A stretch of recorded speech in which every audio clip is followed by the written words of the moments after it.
দর্শক মায় বাজারে গেছিলে তাই বাজার দিয়ে বড় সাইজ একটা পুঁটি মাছ কিনে আনছে। এই পুঁটি মাছের পেটে একখানি ডিম হয়েছে। এখন মাই কইতেছে যে ইয়ে পেঁয়াজ আর তারপরে কাঁচামরিচ নুন দিয়ে বাজিয়ে দেবে মুগো। মায় যখনই বাজার দিয়ে মাছ কিনে আনে আর এই মাছের পেটে যদি ডিম হয় তাহলে মুগো এইরকম বাজিয়ে দেয়। তাই চলেন আমাকে দেখাই মুগো মাই কেমনে মুগো ডিম বাজিয়ে দেয়। পেঁয়াজ আর কাঁচামরিচ দিয়ে দিয়েছে, এখন দিয়ে দেবে নুন, পরে দিয়ে দেবে অল্প পরিমাণে মরিচের গুঁড়ি। সব কিছু দিয়ে আমার এককালে কষলাইয়ে মাখিয়ে নিতেছে।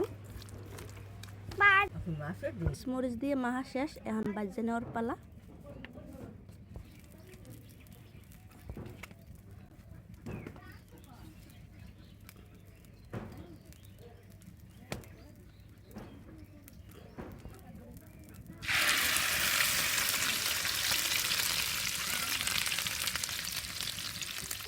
তুমি ডিম খাবা?